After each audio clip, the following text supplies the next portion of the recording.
Clerk, call the roll. Glenn Whitley, County Judge. Here. Roy Charles Brooks, Commissioner Precinct 1. Present. Andy H. Wynn, Commissioner Precinct 2. Here. Gary Fickus, Commissioner Precinct 3. Here.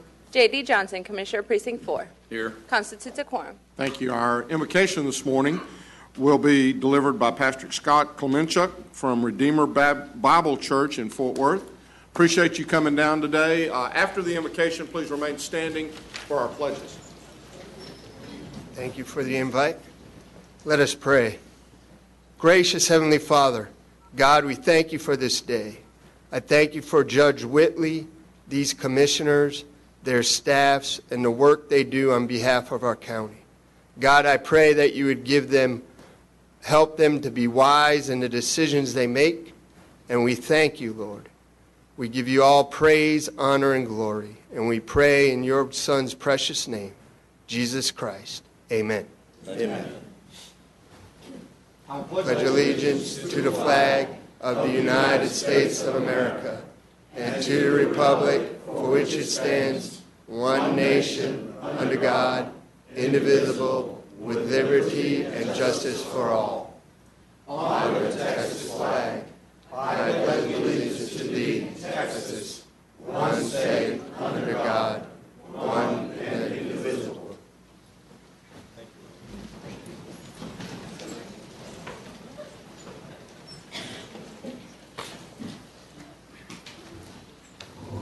Agenda announcements, Mr. Manions. Thank you, Your Honor. We have several announcements as it relates to today's agenda. That's off. First of all, on the briefing items, item B, which is the United Way presentation, we're going to move that up on the agenda, and we're going to take that right after we approve the minutes this morning, before we do employee recognition. Second of all, I want to remind the court that today at 2 o'clock that the IT Steering Committee is meeting in the Family Law Center. And then finally, Your Honor, members of the court, we have an introduction to make, and I'd ask Mr. Wright to come forward and introduce one of his new employees. Good morning. Okay, it's my great pleasure to introduce our new property tax director in the tax office, Miss Elisa Hand. Elisa, if you'll stand up.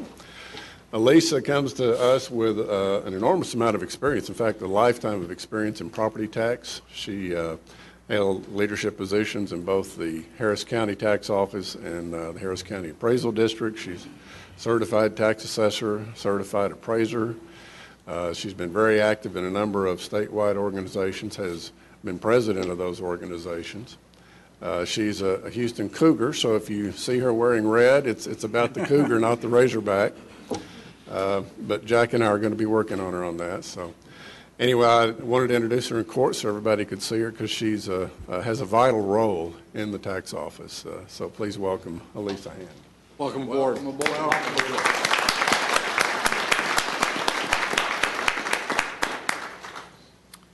Court members, you have before you the minutes of our regular meeting of October the 13th. Move approval. Second. We have a motion and a second. Please vote. Motion passes unanimously. At this time, I will call on Tim McKinney, who is the Executive Director of the Tarrant County United Way. Thank you, Judge. Well, I appreciate the commissioners and judge inviting me to appear before court today. I'll begin by citing 5 amounts: $50,000, $68,000, $88,000, $91,000, $104,000. These amounts total over $400,000 and represent the amounts that have been raised in the Tarrant County United Way campaign over the last 5 years. The county more than doubled the amount it raised in your campaign in just 4 years, and that's phenomenal growth. This could not have happened without the leadership of the Commissioner's Court and the goodwill of the employees of Tarrant County, and I want to thank everyone for that kind of growth. Besides supporting basic services provided by our partner agencies, United Way is also involved in programs that are achieving significant results in education, financial stability, and health. Programs like the Reading Oasis, Imagination Library, Ready Reading in elementary schools, or the Go Centers in middle schools that put students on a track to college or a career. This past year, our voluntary income tax assistance centers prepared over 7,300 tax returns free of charge and returned almost $12 million of refunds to low-income working families. This produced not only a significant source of revenue for those families, but also represented a significant economic impact to our community. We also provide programs that improve financial behavior for these families, as well as skill-based job training programs when needed. Our diabetes and nutrition counseling clients had 10 fewer hospital and emergency room visits after 6 months. Participants in our diabetes prevention and improvement program improved their average blood sugar levels significantly. This work is not ours alone, as over 100 organizations are involved in our impact work in the community. During the past year, our 211 Information and Referral Call Center received over 250,000 calls from persons needing assistance with utility bills, rent payments, food pantries, and many other human service needs.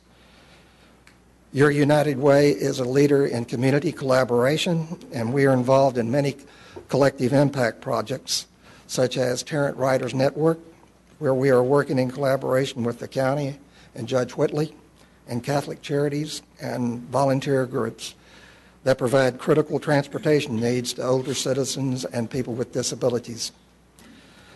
We are involved in all these and much more, and we could not do all of this without the continued support of the employees of Tarrant County. And again, Judge and Commissioners, I want to thank you all for your support and your leadership. I'll be happy to answer any questions. Well, Tim, we appreciate very much you coming down here today to help us as we kick off the campaign.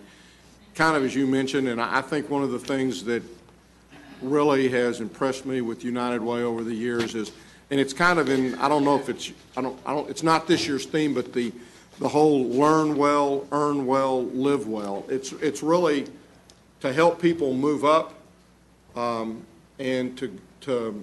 it stresses the importance of education, and then eventually being able to earn a livable wage and therefore to be able to live a more healthy and productive life from that standpoint. And we appreciate everything you do. I know you work with many agencies. I know you have boards that really help individuals that help on that board, and we appreciate that very much. The earned income, the tax returns for anybody that's I guess collectively, I believe earns under $50,000. For a family of 4 or more, $50,000. Then they can get their tax return completed with no charge, right. And I think that's been something that's grown each year. I remember us talking about that when you first started that, and I know Catholic Charities does a lot in that way also, but it's been a very productive and something that's yielded, as you said, a lot of money coming back into this area. Right. So we appreciate very much. We are kicking it off. Roy. I want to express my appreciation to you and United Way for the great work that you do in our community with people who live on the margins, our elderly, our children, those who live in poverty, those who need a little assistance that government alone cannot provide are helped by United Way.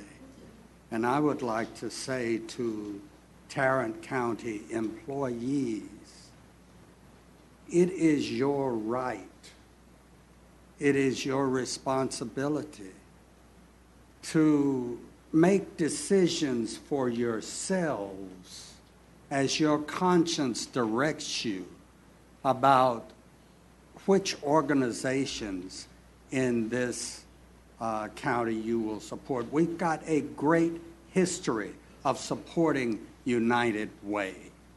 And no department head, no elected official has the right to tell you what to do with your money. If you want to give to United Way and your conscience leads you to do that, then it is your right It is your responsibility to do it as you see fit, not as anybody else tells you you have to do it. We're excited about this year's campaign. We've got hamburgers cooking downstairs today, and I hope everybody will take advantage of it. Well, no. And I just would like to make one note that somebody still hadn't paid off last year's.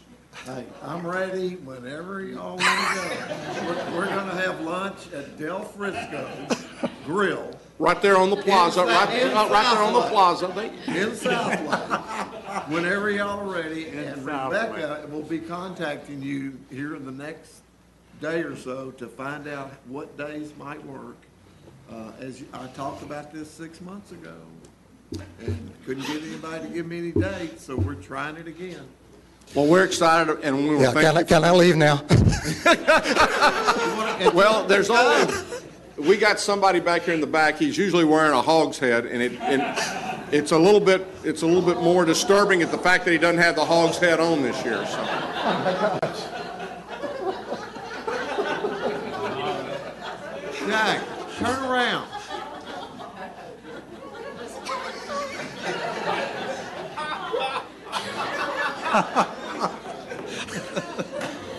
No. Didn't ask you to say anything. I just asked you to come forward.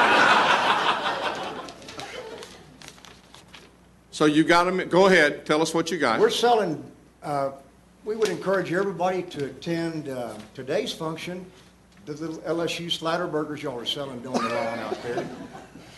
Commissioner Johnson has his fish fry. I'm sure there'll be others. The third floor, once again, is joined together.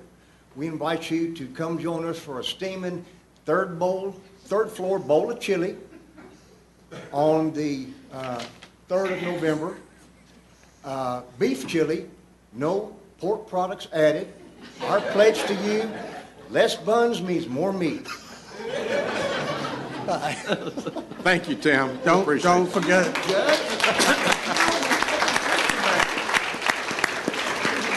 Don't forget the best breakfast in town, the Precinct 1 pancake breakfast, to be held on November the 13th at 7 o'clock at the Southwest Sub Courthouse. And Always a great time. And I would just like to remind y'all that we have now for the last 4 years whooped the city of Fort Worth on our per capita giving, and I really am looking forward to doing that one more time. Now, the mayor and I still have to try to figure out what the wager is going to be. But again, please think about it.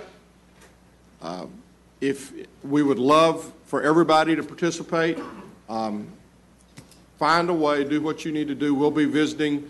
I'll be going out and visiting each one of the shifts at the jail over the next 2 to 3 weeks, which makes for some long days. But you know, it's they work hard, and we're gonna try to include and give everybody an opportunity to participate this year. So again, thank all of y'all. The fun will now begin. So thank y'all for your support, for your effort on that. And Friday, October the 30th, out at our maintenance facility on Longhorn in Saginaw, we're having our annual fish fry for United Way. So all of you come out. Plenty I of gotta fish. confess, that's generally some pretty good fish. Thank you, Roy. He's been Pancakes are good too. How many years have you been doing that? 2 or 3. Get personal again, Judge. Several years. Several years. Yeah. We appreciate all of your support and all of your effort on that. Now is one of my favorite times of the month, and we're a little bit later this month. In fact, my office has been after me, and they've been saying for the ones that the 25 and plus that I get a chance to call.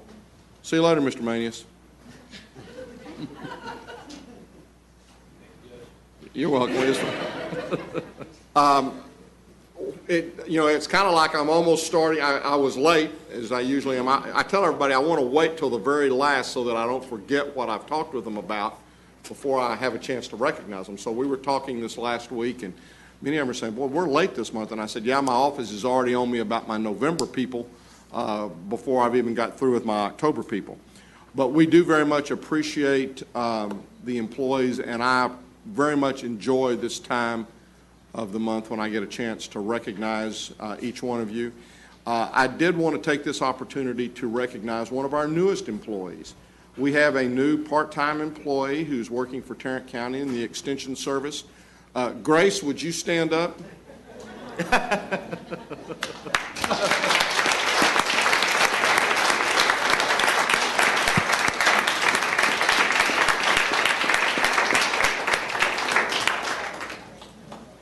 Grace is one of our newest, oldest employees. So, she volunteered and volunteered and volunteered, and then finally said, well, maybe I'll get paid a little bit for this. So, Grace, it's good to see you, and we appreciate you being here today. Okay, for you rookies, the 5 years, I call your name, or what sounds like your name, and you know where you are in the alphabet, so that also should give you some clue as to when I should be calling your name. When you hear what is your name or what sounds like your name, please stand and remain standing until I get finished with all the 5-year or whichever year you happen to fall into, and then you can sit back down. So we're going to start with our 5-year employees, and the first one is Fanny Gomez from Public Health, Andrew Gonzalez, Public Health. Vinny, where are you? He's not here either. Okay. Howard Lemunion, Jr. from the Sheriff's Office. Howard, thank you. Quentin Landers, Facilities Management. Faye Lippincott, Human Resources. Lamont Lovelace, Public Health. It's really busy over there today. Those mosquitoes just won't quit biting. Well, I just can't. Roosevelt Masters, Constable's Office, Precinct 8. Marcus Moore, Sheriff's Office. Marcus. And Reginald Reed, Sheriff's Office. These are our 5-year employees. Let's give them a hand.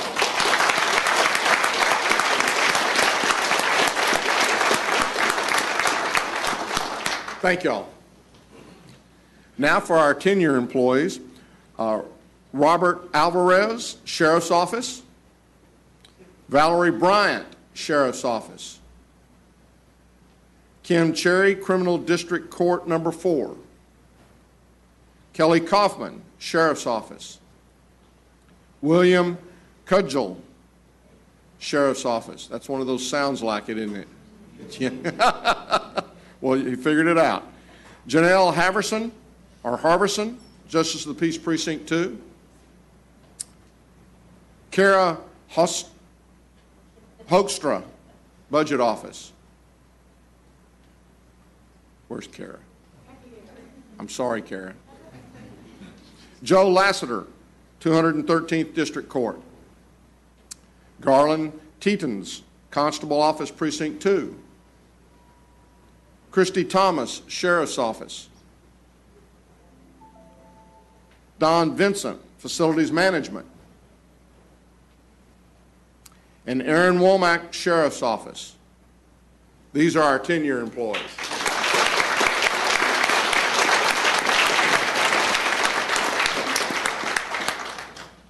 Now for our 15-year employees, Samuel Bryant, Sheriff's Office.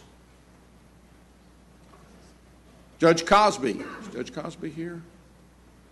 67th District Court. Burdell Jones, Sheriff's Office. Danya Lid, Juvenile Services. James Rizzi, Criminal District Attorney's Office. Deborah Rodriguez, Public Health. Chris Shahan, Juvenile Services. Judge Sinhall, 360th District Court, standing back there. Chris Sladek, Precinct 3. Mike Spence, Juvenile Services. Mike. Ursula Thomas, Juvenile Services. These are our 15-year employees. Let's give them.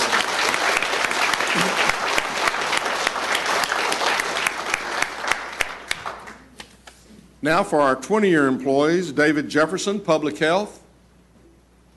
Thank you. Robert McCoy, County Criminal Court Number 3, Judge McCoy. James Seaton, Transportation Services. Henry Walker, Criminal District Court Number 4.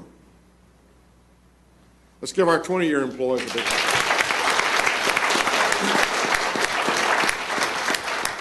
Now, as I said earlier, for our 25 plus, I have an opportunity to call and to talk with them.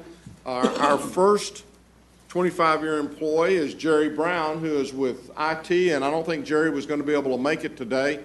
But if you see him, again, thank him for his 25 years of service to the county. Next is Kevin Brown with the District Attorney's Office, 25 years. Where's Kevin? There's Kevin. Kevin actually started in Walker County, then started in the jail under Don Carpenter, worked all over the Sheriff's Department, moved to the DA's office in 1999, and has been assigned to the DEA task force ever since. When I asked him more memorable moments, he said it's just the people that he's had a chance to work with over the 25 years.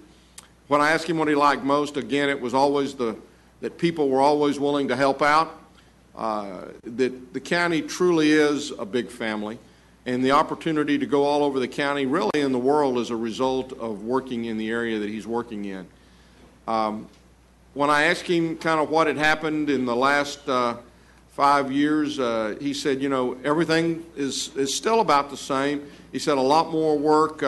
He said those criminals are getting a lot smarter, and that the fact that technology is making it really much harder. You know, we always think of technology making things easier, but at the same time, it makes it easier for the criminals sometimes. And so, you know, there's pros and cons to everything. I asked him, you know, what's keeping him busy other than work, and he said, I have a 9-year-old grandson who takes up an awful lot of my time, and you know, that's one of those things that you really enjoy. Kevin, thank you very, very much for the 25 years you've given to Tarrant County.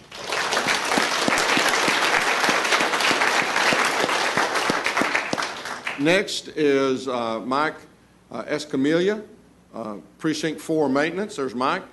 Started off as an Operator 1 with B.D. Griffin, and is now an Operator 4, has been, as I said, with us for 25 years. When I asked him about the memorable moments, it was working on the Mint, also working on the Will Rogers project, as well as the Cowboy Stadium, I guess now and then also Katz Field. When I asked him what he likes most about the job, it was the fact that he had a chance to work outdoors and then being able to work with heavy equipment. He said, you know, it's also being able to interact with the citizens and with the people that he has a chance to work with. When I asked him what had kind of happened over the last 5 years, he said, you know, I continue to really enjoy my work. I look forward to working at the county for many more years.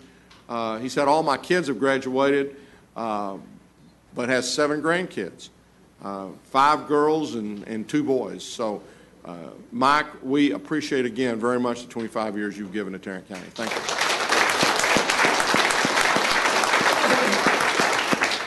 Even if you have had to work with J.D. Next is Lisa Hayes with the Sheriff Confinement Department. There's Lisa.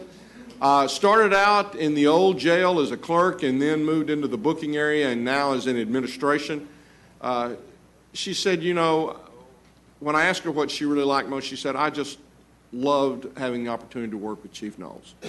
He was such a gentleman, and he knew so much about jails. I mean, there was nobody in the state who knew more about jail operations than Bob Knowles.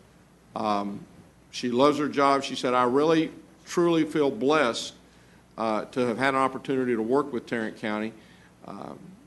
And she said it's just a great place to work. Lisa, we appreciate very much the 25 years you've given us. Thank you.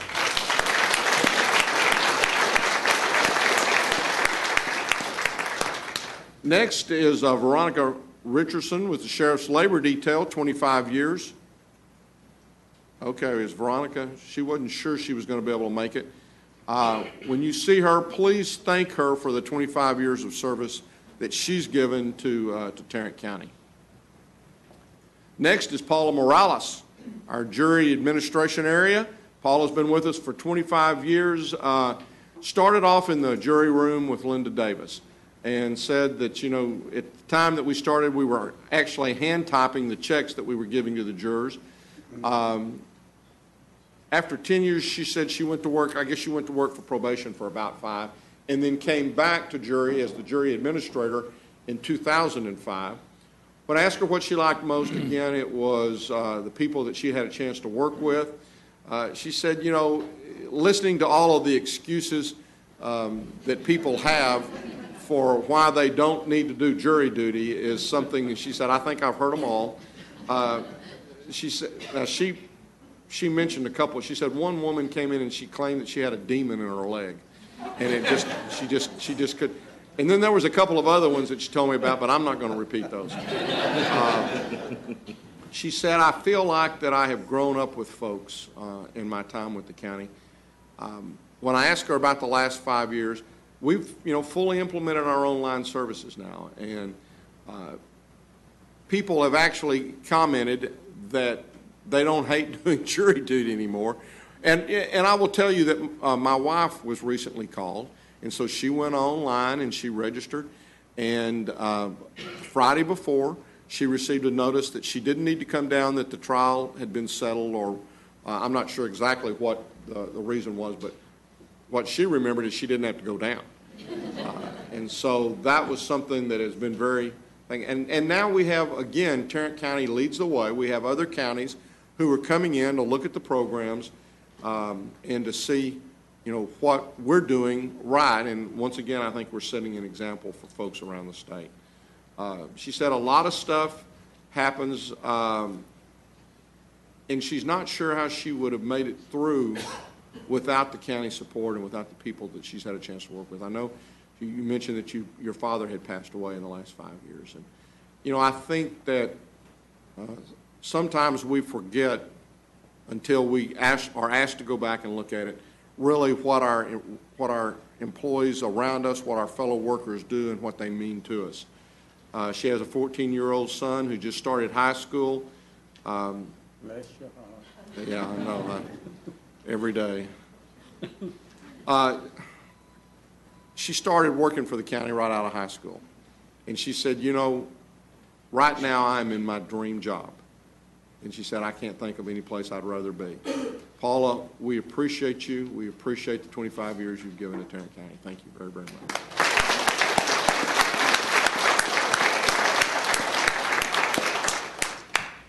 Next is Trish Stiegel from the District Attorney's Office.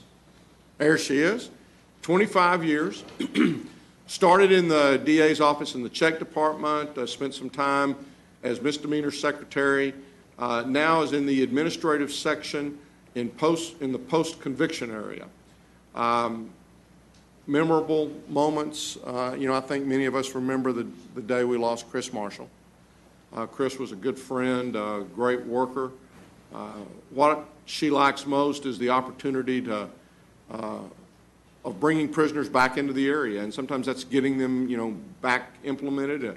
She said, I love the people that I have a chance to work with. She says, I feel like I'm doing something that's not only helpful but also is needed. And I think that speaks to the way she approaches the job, helping the public find out where they need to go for help.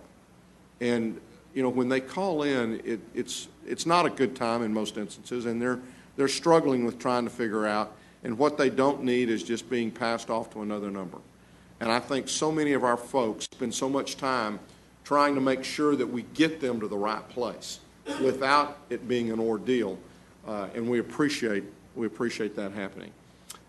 When I asked her what had kind of occurred over the last 5 years, she said, I still love my job, has 6 grandkids.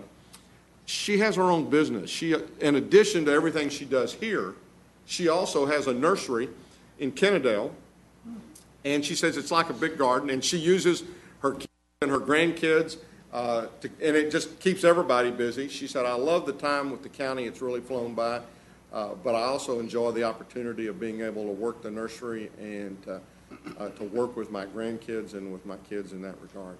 We appreciate very much the 25 years you've given us, Trish. Thank you very much.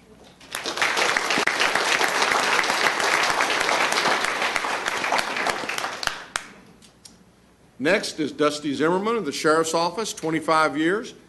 Started out in the Sheriff's Department in the jail, moved to the judicial area after about 7 years, and now is working in the Family Law Center. When I asked him what he liked most, again, it was the people he'd had a chance to work with.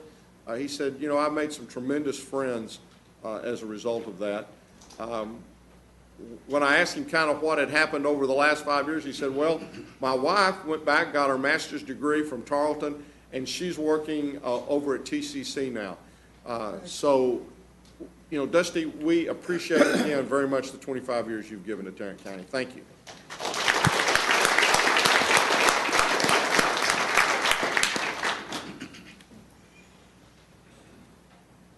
I've been told that I skipped someone in my 5 years, so you're going to get a chance to. Judge Cynthia Mendoza, stand up. Okay.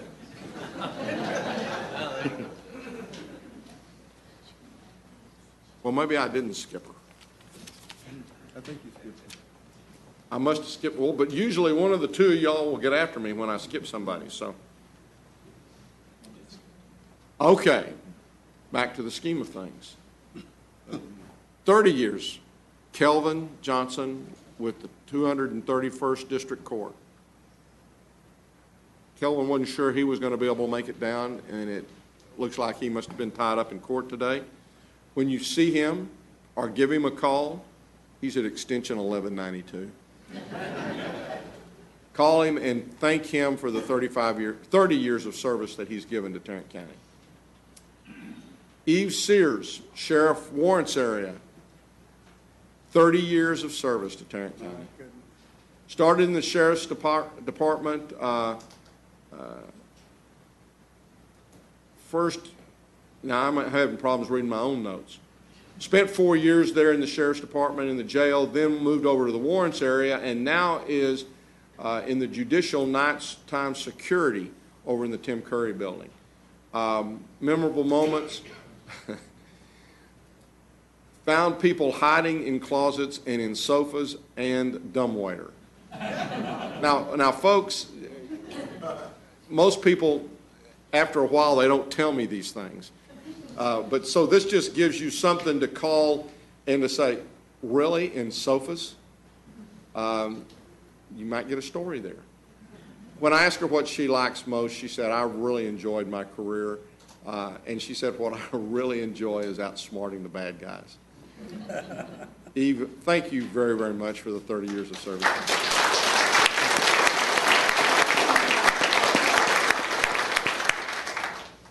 Nancy Bentley, 17th District Court, 35 years. Wow. Started in the district clerk's office as a part-timer when she was in high school. Then worked in the family court, civil courts area, has worked for a lot of different judges. In fact, she's worked for worked with 5 different bailiffs, 4 different court reporters. But she's been the only court coordinator. Took place, somebody, when she came to the job, I guess someone had taken leave and they didn't come back. And so you had an opportunity to move into that area. She said, I absolutely love working in the 17th court. Judge Wilkerson speaks highly of you. Really feels blessed to have been able to work with the county and all the people that she's had a chance to work with. She said, I get to talk to, she said her direct line number is one of the first listed, and she gets a chance to talk with a lot of people, and she enjoys that. I asked her kind of what had happened over the last 5 years. She said, I love the new building. She said, it's very quiet there. She said, I remember moving into the Tim Curry building when it was new. And now I've had an opportunity to move into the new Vandergrift Civil Courts building. She has a 4-year-old grandson, going to have a granddaughter come January. And when I talked with her 5 years ago, she said, she tells everybody she's going to be here 50 years. And I asked her, I said, is your goal still 50 years? And she said, darn tootin'. And I told her, I said, well, I won't be here when you celebrate your 50 years. But I'll tell you what, if I'm not pushing up daisies, if she'll give me a call, I'll come down here and congratulate her and be in the room with her when she celebrates her 50 years. Nancy, thank you for the 35 you've given us and for the attitude and the approach that you take to every day when you come to work.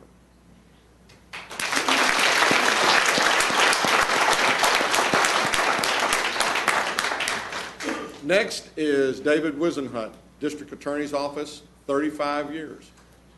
Started off in the Fort Worth Police Department in 1968 and then moved over to Tarrant County in 1980 to the crime section of the DA's office. When I asked him what he liked most, he said it was a combination of the people, the environment, security. He said, I enjoy just working in that area. He said, I've really enjoyed the work that I've had a chance to do over these past 35 years. He said, I really have enjoyed working with the county. He said, the DAs, he worked with Tim for obviously many years, and he said, I really enjoyed Tim. He was an absolutely great person to work with. He said, really his work was more like a hobby that he got paid for, and that the time has really, really flown by. He said, you know, I never thought that when I started here 35 years ago, that I would be here 35 years later. And we're very thankful, David, that you are, and we hope that you'll spend many more years with us. Thank you very much for your service.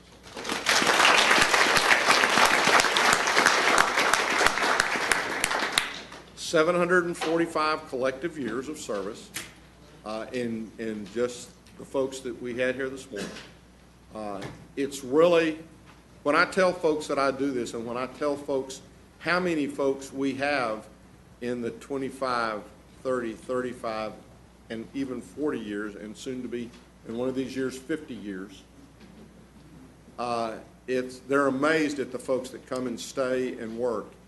And again, I think it's not only because of the way you individually approach it, but it's the people in the room around you and the way they approach it that make it such a great place to be a part of. Thank you. There are refreshments in 504C, and there's hamburgers. Wow. There's hamburgers going to be cooked downstairs that you can pick up in a little bit. So again, congratulations and thank y'all.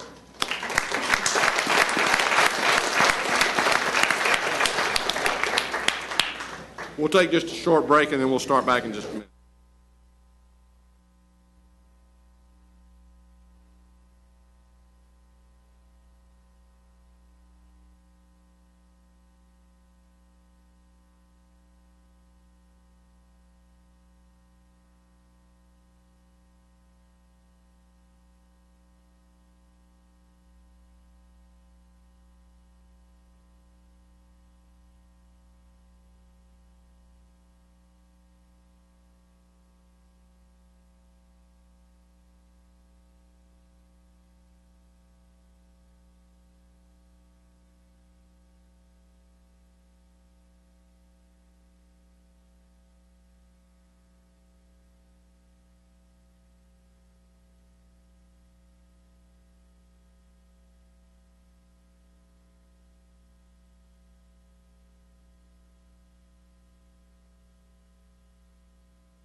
Court members, you have before you the consent agenda.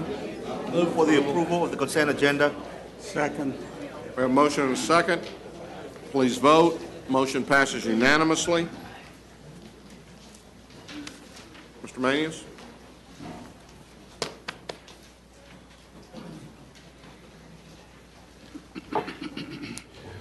Thank you, Your Honor. Members of the Court, we have 3 additional items for you this morning. The first, we're requesting that the Commissioners Court renew the delinquent tax collection contract with Linebarger, Goggin, Blair, and Sampson for a 5-year period ending December 31st, 2020. Move approval. Second. We have a motion and a second. Any discussion? Please vote. Motion passes unanimously. Please note that Commissioner Fickus is not in the room. Members of the Court, if we can go to item number 2 under the Administrator's section, we're requesting that the Commissioners Court concur with actions of the Tarrant County Hospital District's Board of Managers and approve a commercial sublease agreement between the Hospital District doing business as JPS Health Network and Haven Behavioral Services of Fort Worth. Move for approval. Second. We have a motion and a second. Any discussion? Please vote. Motion passes unanimously. Members of the Court, on item number 3, I'm going to ask Mr. Belton to come and address the Court at this time. Good morning, Judge. Good morning, Commissioners. Good morning. Good morning. It is requested that the Commissioners Court approve the submission of proposed plan to expend the bequeath funds and authorize the county judge to send a letter to the Texas Veterans Commission informing them of the county's plan. This summer, we were informed by the Texas Veterans Commission that a generous bequeath was left for Hood and Tarrant counties in the sum of $106,343.48 to be split to be utilized in veterans programs. However, they have reached out to the county judge to request a proposed plan of how we can use these funds to better our communities or veterans programs. We have proposed a plan of setting up some sort of disabled veterans housing modifications and trying to implement a plan to where we can select 4 or 5 individuals, because the sum of the money is probably going to be roughly about $53,000 after it's all said and done when they split it up. But we have to inform the Texas Veterans Commission of this plan, and as long as we have an approval from the court, we can notify them no later than this for upcoming Friday. Move approval. Second. We have a motion and a second. Any discussion? Please vote. Motion passes unanimously. Thank you. Thank you, gentlemen. Mr. Sugar?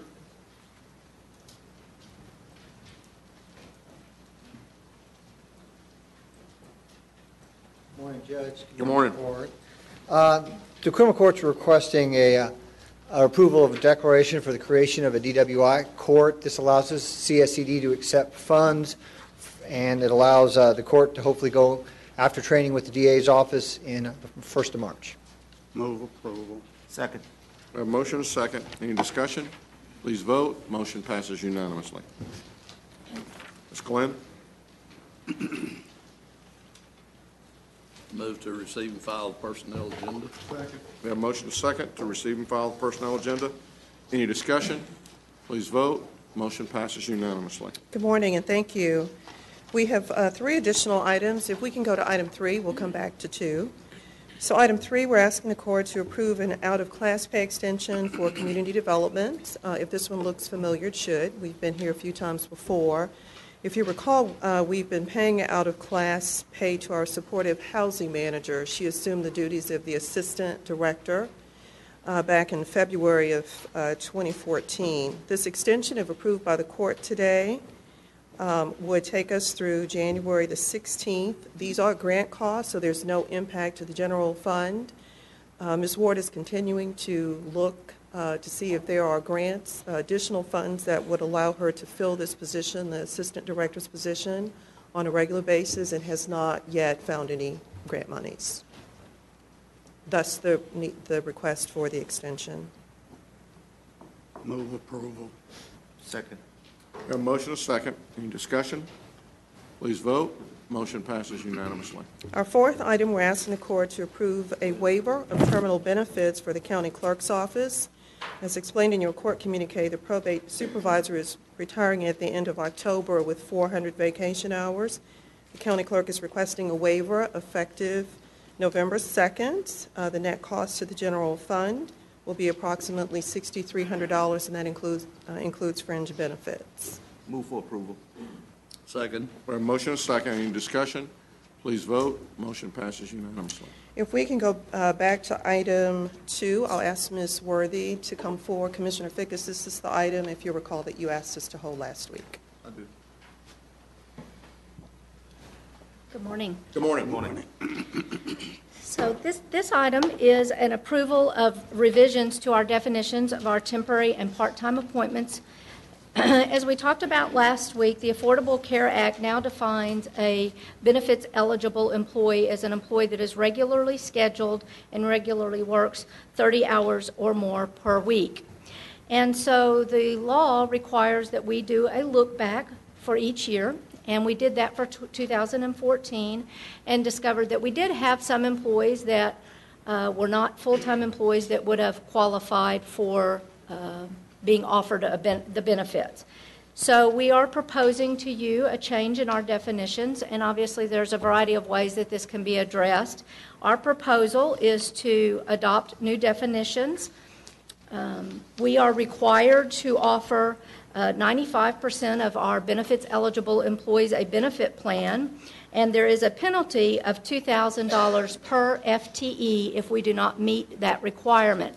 Therefore, we have addressed those definitions by lowering the amounts and giving us a safety net below those 30 hours so that we do not have any likelihood of hitting that threshold that would push us into a penalty area, because that could cost us nearly $1 million in a penalty should we miss.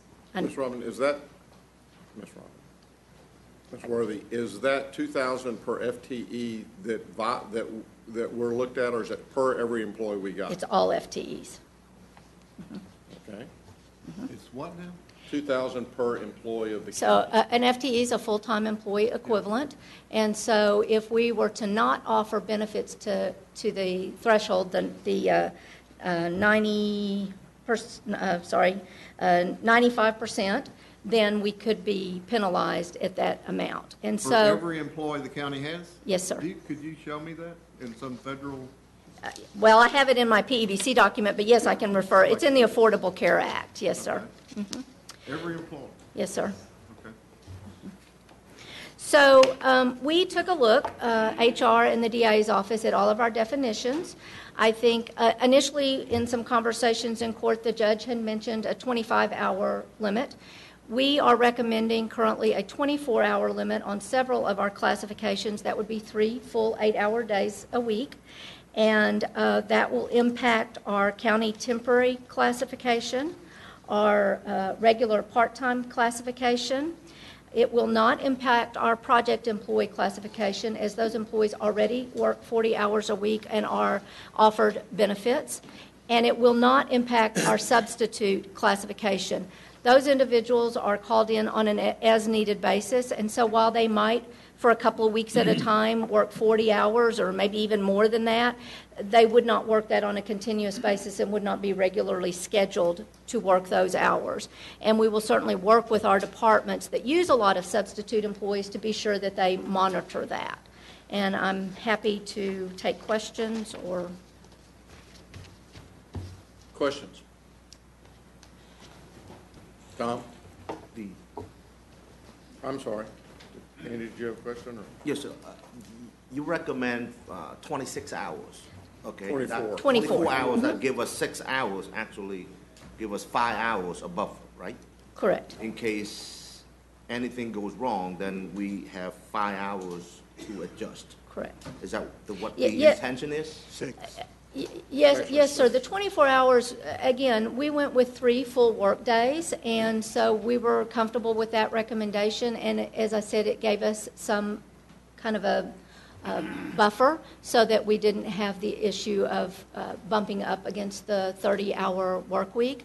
We don't have a lot of employees that were going to hit that threshold or didn't in 2014, but we wanted to ensure that we would not hit that threshold and receive that penalty. Has this always been the law? No, sir. This actually went into effect last year, but last year we were required only to offer insurance to 70% of our employees, and we were well above that threshold without being concerned about any of the temporaries. With the change in the next year of 20 or 95%, we had to look back, and each year the policy or the law requires that you take a look back at all of your temporaries and make sure that you know how many might be hitting that threshold. So this is a fairly new part of the Affordable Care Act. You might remember the Affordable Care Act has kind of staggered the changes in the rules. Different things have come into place different years, and so this is one of the more recent additions. So what we're saying is, now I'm beginning to at least understand this, I think, a little bit more. In the past, we could take all of our employees, if an employee in that part-time basis, if we had a few folks sitting in that deal, we were still offering to 70%. When you added all those together, we were still offering to 75. Now that's moved, or 70%. Now that's moved up to 95%. So if we have a number of employees who are hitting that 30 or bumping up on that 30, then we're going to then not meet that 95% requirement, which triggers the $2,000 per full-time employee.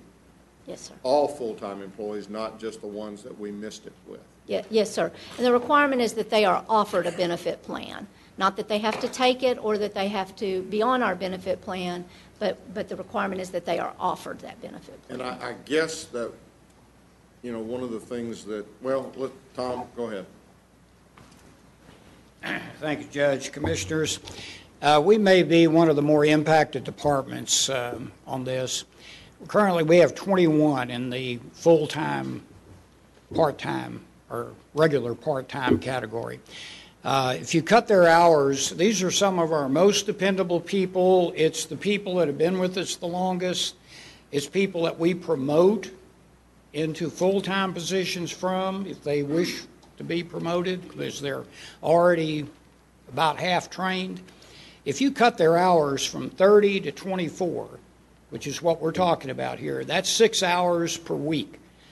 And if you multiply that times 4 1/3 in a month, it's north of $250 a month, which is a car payment. We're liable to lose some people. We'll have to hire more people to cover those hours that we have lost, which increases our management oversight. But the state of Texas entrusts us with oversight and implementation and making sure that hundreds of court statutes are complied with. And we certainly have some federal statutes we have to comply with. So the arbitrary number of 24, I would respectfully ask the court to raise that to 28 as a maximum number. Ms. Johnson runs my part-time budget. She is in my management meetings every week and has a standing item on there. We will certainly watch this. We don't wish to incur any kind of penalty or problem there, but we are very capable of watching such a budget. If you have to have a cushion, I ask that it be 28, not 24. That would help us in not having to cut the salaries so much. Ron? Thank you. I just want to echo what Tom was saying. The workload in the tax office has increased significantly in the last few years, and we've absorbed that without adding a lot of people. I'll tell you that in property tax accounts, we're second only to Harris County. The number of property tax accounts in Tarrant County has doubled since I became tax assessor collector. Yet we've added very few people. The motor vehicle side of it, the registrations and titles are way up, which is good news because that's an economic indicator for the county. We've absorbed that, but we've absorbed all we can. Well, we were able to do this by adding part-time people. We've got 10 part-time people right now that we're using, and it helps us to meet that workload increase without adding a lot of full-time people. And like Tom, this is a pool of future full-time employees for us.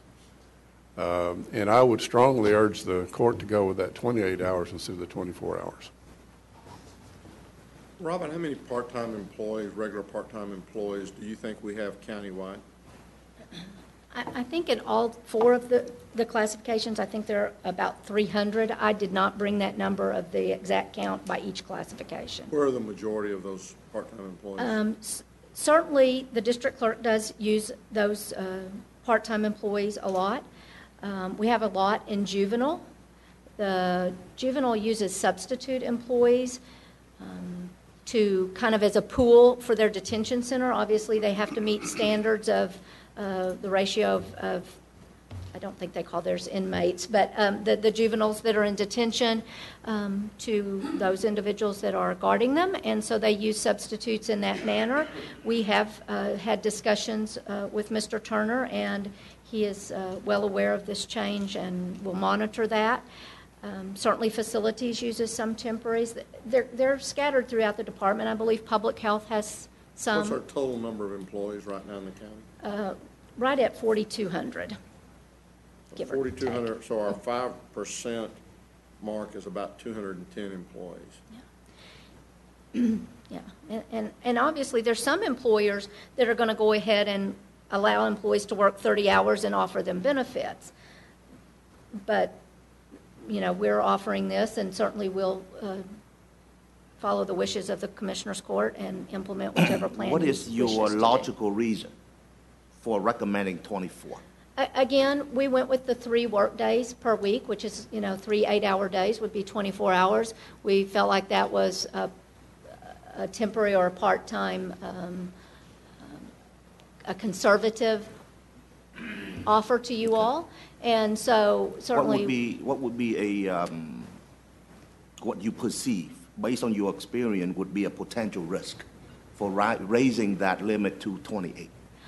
Well, again, it was just to be sure that we had a little more control and a little more of a safety net. Cushion. Yeah, cushion to not exceed those hours. We will be monitoring this. We will be auditing timesheets for those employees that are in those classifications, and certainly contacting departments if we feel like we're getting too close or we have some issues.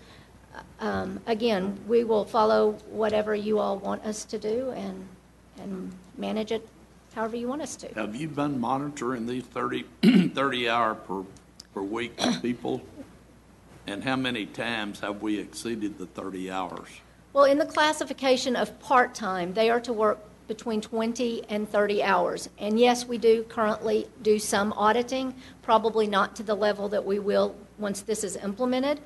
We also, for example, the hourly temporaries, they can only be on payroll for 12 calendar months, and then they must be removed for 3 calendar months, and then they could be rehired. So we monitor that. So yes, we have been doing some auditing in the various classifications. We've audited the substitutes to make sure they're not working full-time for us, that you haven't, a department hasn't brought somebody in as a substitute and has them working every single week, because again, those are people that are supposed to be used on an as-needed basis. And when we discover those, we certainly reach out to the departments. I think after this is implemented in whatever fashion that you all deem appropriate, we'll probably start auditing on a more regular basis rather than maybe quarterly or every few months like we had been before. It gives me a great deal of heartburn to be going through these machinations, trying to keep people who work very hard from this county from earning a health benefit. But I suppose the law is the law. We use temporary employees in Precinct 1 on our road crews. We use them as a means of training for our lower level positions. We use them as a way to help people get their commercial driver's licenses so that they will be qualified for lower level positions once they open up. I don't believe that there is a restriction on the number of hours that those temporary employees can work. There is a restriction on the length of time that they can work, but not on the number of hours. This is going to cause us to probably eliminate that program. and it will have some significant impacts on employment and training in our community, and I think that's most unfortunate.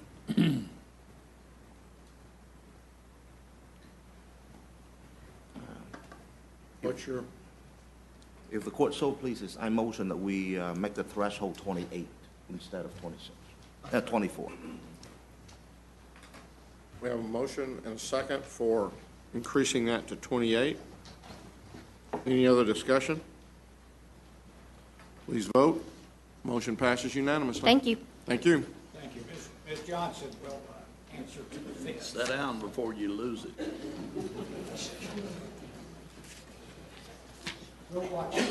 And we do want, I mean, I do really want you to audit and stay pretty much on top of that.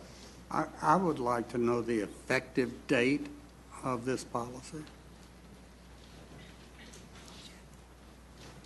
It will be effective with the new calendar year, January 1st, so we will have some time to notify those employees for them to make personal decisions about how this might impact them.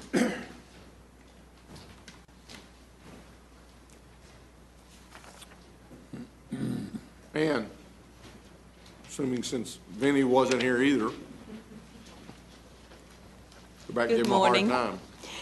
He's making a presentation today to the immunization collaboration. So it's his first time to visit with them, so he took advantage of it. Well, good morning. I have 4 items. They're like items, actually, for your consideration today. The first is we're requesting approval of a managed care provider agreement with Molina Healthcare of Texas, Inc. for the delivery of comprehensive public health, immunization, lab, STD, TB, and HIV services. Move for approval. Second. We have a motion and a second. Any discussion? Question. What does this mean? With the Affordable Care Act, we'll just follow on with that. Now, public health is expected to get into the insurance arena and be able to not only screen people for their insurance coverage, but make sure that we bill. It's been a really difficult situation to get these insurance companies to want public health because they don't really need us, but we need them. So this managed care provider will provide eligibility and billing services for public health? Oh, wow, that would be wonderful, but no. What would happen is they will allow us to bill them for reimbursement for any of their covered members that receive any of these services at public health. Okay. Okay. Please vote. Motion passes unanimously. Number 2 is the request for approval of a managed care provider agreement with United Healthcare Insurance Company, doing business as United Healthcare of Texas, Inc., United Healthcare Benefits of Texas, Inc., United Healthcare Community Plan of Texas, LLC, and other United affiliates for the delivery of comprehensive public health, immunization, lab, TB, and STD and HIV services. Move for approval. Second. We have a motion and a second. Any discussion? Please vote. Motion passes unanimously. The third item is requesting approval of managed care provider agreement with Blue Cross Blue Shield. And this is of Blue Cross Blue Shield of Texas with its network subcontractor, Tri-West Healthcare Alliance Corporation, for the delivery of comprehensive public health, immunization, lab, STD, TB, and HIV services. Move for approval. Second. We have a motion and a second. Any discussion? Please vote. Motion passes unanimously. Thank you. And the last, we're requesting that we rescind court order number 121137 and approve a managed care provider agreement with Aetna Health Incorporated, doing business as Aetna Better Health and affiliates for the delivery of comprehensive public health, immunization, lab, STD, TB, and HIV services. Move approval. Second. We have a motion and a second. So what are we rescinding? We already brought this to court, but they changed their mind on which agreement we should be using because they weren't used to working with public health. So we're just rescinding the previously approved agreement and going with the new version. Okay. Please vote. Motion passes unanimously. Thank you very much. Thank you, Ann. Mr. Beecham.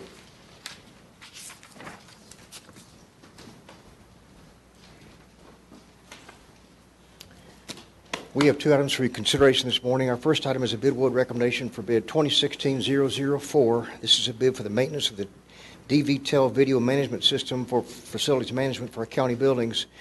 Recommendation will be to award a per enterprise basis, awarding to EMC Integrated Systems Group. Move approval. Second. We have a motion and a second. Is this for video stuff in the jail? No, sir. It's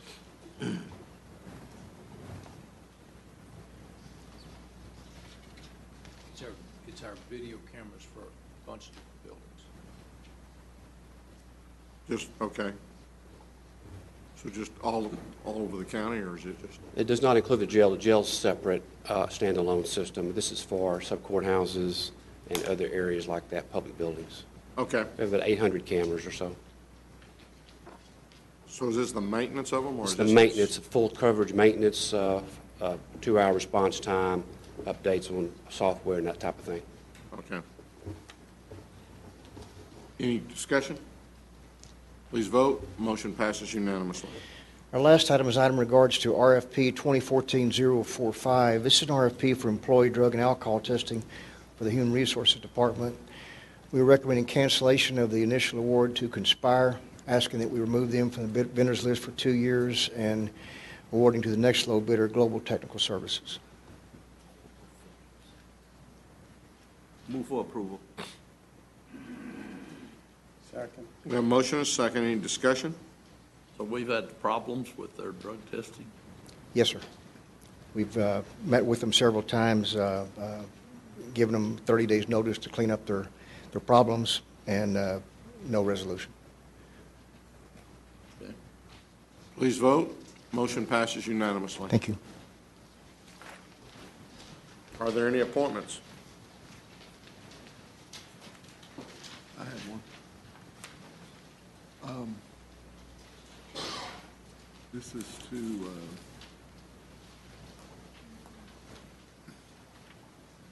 actually, I don't know if we can do it yet or not. We're going to have to wait. Yeah, we're going to have to wait because it's dealing with you. I'll just put down here, not yet. Okay. Okay, court members, you have before you the claims, including the addendum. Move approval of the claims, including the addendum. Second. We have a motion and a second to approve the claims, including the addendum. Any discussion? Please vote. Motion passes unanimously. Briefing items, Mr. Manius? Thank you, Your Honor. Members of the Court, we have one final briefing item for you this morning. It's item A. This concerns a TIF for the City of Euless. Ms. McMillan is here to address the court at this time. Good morning, Judge, Commissioners. Good morning. Today we have a presentation regarding the establishment of the tax increment financing zone number 4, the Midtown TERS in the City of Euless, which is a 56-acre TIF that is east of Highway 157 and just south of Highway 183 and north of Highway 10, as you can see on the map right there. This area currently is comprised, majority of in the center, of severely deteriorated apartment complexes surrounded by some larger vacant tracts of land. As proposed in the presentation you'll see upcoming, there's about $16.5 million in project costs, which includes street and access improvements, water, sewer, drainage infrastructure, demolition and environmental remediation, and other public amenities that are expected to facilitate the revitalization and redevelopment of this area and encourage private development of mixed-use residential, multifamily, retail, and commercial development that's valued at approximately $122 million. Here today from the City of Euless, we have Linda Martin, the mayor, Loretta Getchell, city manager, Chris Barker, assistant city manager, and the consultant, David Pettit. So I'm going to turn it over to Loretta Getchell, city manager from Euless.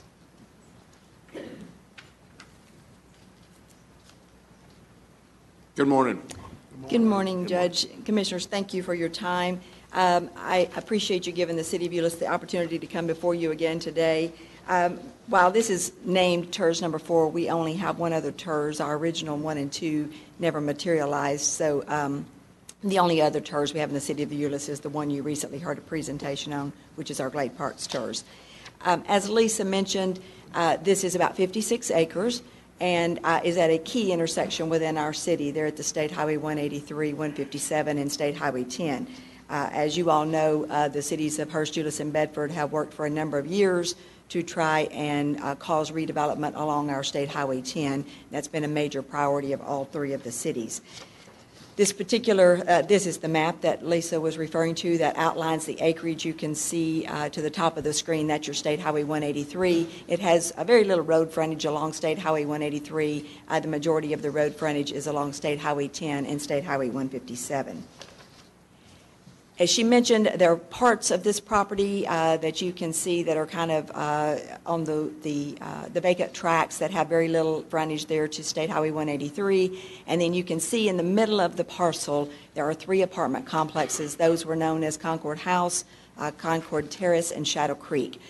These apartments were built in the 1960s, and they had fallen into substantial disrepair.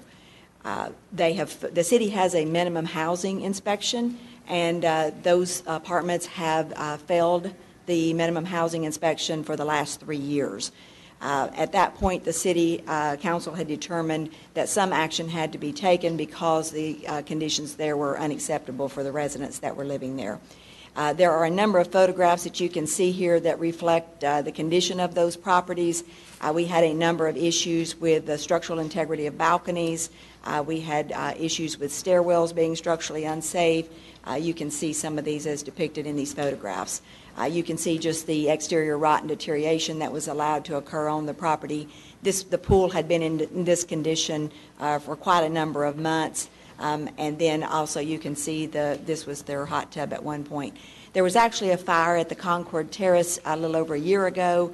Unfortunately, a gentleman actually lost his life in that fire, and that complex was closed down at that time, and all of the tenants from that complex were moved into the Concord House at that point in time. And so this particular complex here has been vacant for a little more than a year now.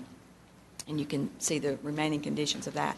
The city explored a number of options, including litigation, just a number of options for causing these apartments to go away. Obviously, the most beneficial to the city was a revitalization or redevelopment of this critical area in our city. So there is a developer that has purchased all 3 of the apartment complexes and all of the vacant property and is interested in doing a mixed-use development. The City Council has granted zoning for that development at this point, and the City Council has also agreed to participate in the TERS, and I will go into those participation percentages here in just a moment. The development will be primarily residential as opposed to Glade Parks that we presented, which was primarily commercial. It would have a mixture of townhomes, villas, and row homes. There would be approximately 259 single-family homes included. There would also be an additional 393 apartment units that would be put back onto the site, and there would be about 68,000 square feet of retail and restaurants on the site. There are substantial drainage issues with this site. It gets a substantial amount of runoff from State Highway 183, and so the developer has chosen to incorporate a lot of lakes that will serve as detention and retention ponds, and those will serve as an amenity to the restaurants and the retail. The current value of the property is about $11 million. Post-development, we expect that value to increase to about $121 million in ad valorem, with about $20 million of sales tax. And you can see that the average sales price we are expecting of the townhomes ranges from $212,000 up to the villas at about $300,000. The requested participation, the City of Euless has committed 75% of our ad valorem tax, and we have committed 25% of our 2 cents, or said another way, 50% of our 1 cent general sales tax, and we are requesting 75% participation from the county for 15 years, reducing to 50% for the last 10 years, and we are requesting 50% from the hospital district for the first 15 years, reducing to 35% for the last 10 years, and we are requesting 50% participation from Tarrant County College. We expect that at these participation levels that we're requesting, that the county's share of the cost would be about $5.1 million. This would be a maximum cost. The hospital district would be about $3 million, and for that we would expect that you would have a net benefit of a little over $6 million for the county and $6.6 million for the hospital district. As Lisa mentioned, our costs are about $16.5 million. The city would issue certificates of obligation and fund all of the infrastructure improvements, and then we would use the proceeds from the TERS to help pay for that debt. And these are all public improvements that are required to prepare the site for the development. And as I mentioned, the council has taken their actions. We wanted to present this to you today, answer any questions, and then hopefully at one of your future meetings ask for your consideration of participation, and also ask if you would to appoint a member to our TERS board.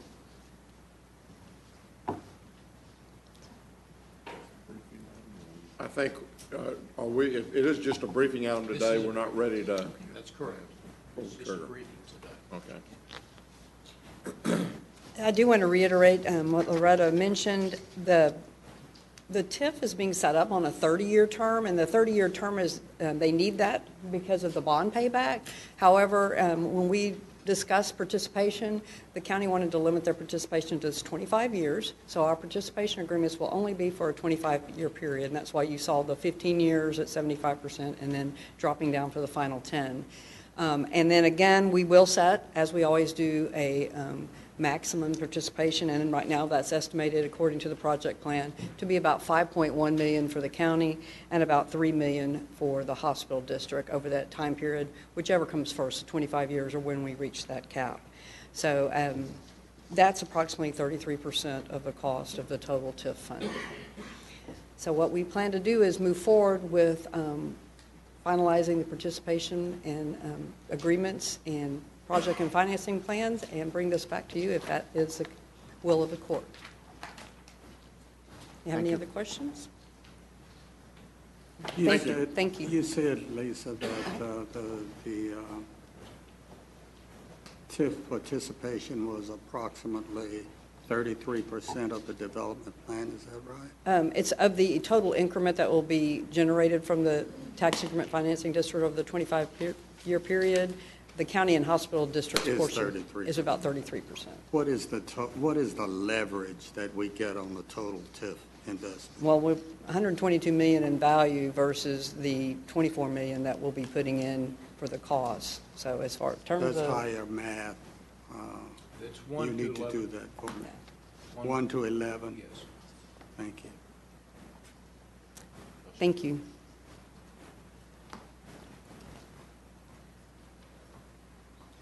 That's all we have at this time, Your Honor. One of the things that, Mr. Manus, you might, I've had a couple of meetings, and I know some of the corporals have also had meetings regarding the EB5s. I think it's EB5. EB5s. And I would appreciate it if we could have a briefing on that. I know, in fact, I had actually sent one down to you about the possibility of getting that on the briefing in the next week or so, but if we could get a briefing on that pretty quickly, I think. Yes, sir. Would you like a briefing just generally on EB5s? Yeah, because I mean, I know of at least 3 right now that are in some pipeline, and they would like, you know, they're potentially looking at my signature on the deal, and I don't want to, I'm not signing it until the court members have a chance to understand what we're talking about in those deals. Sure. And I also need to know exactly what, when I sign that, what does that mean? I mean, I know that that's one of the requirements, but I don't know if it's, you know, if it's court approval or what, but I don't, you know, we're going to be doing it within the county, and so the commissioners need to understand this. Loretta, has there been any discussion on your project of financing it through EB5 participation? No, sir. There hadn't been? Okay. Your Honor, we'll have that in 2 weeks. Is that okay with you? No. Okay. Because I won't be here in 2 weeks. I apologize. Okay, we'll try to get it, if we can put it all together.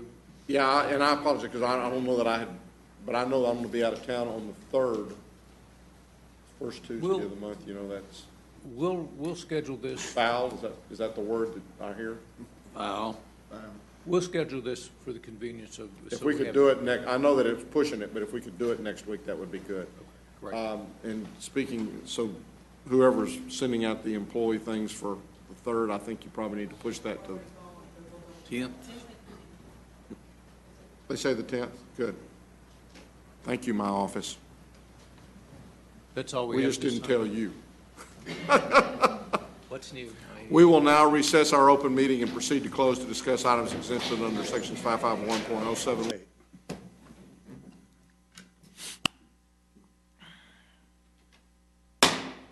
Having returned from our closed session and there being no business to conduct at this time, we stand adjourned.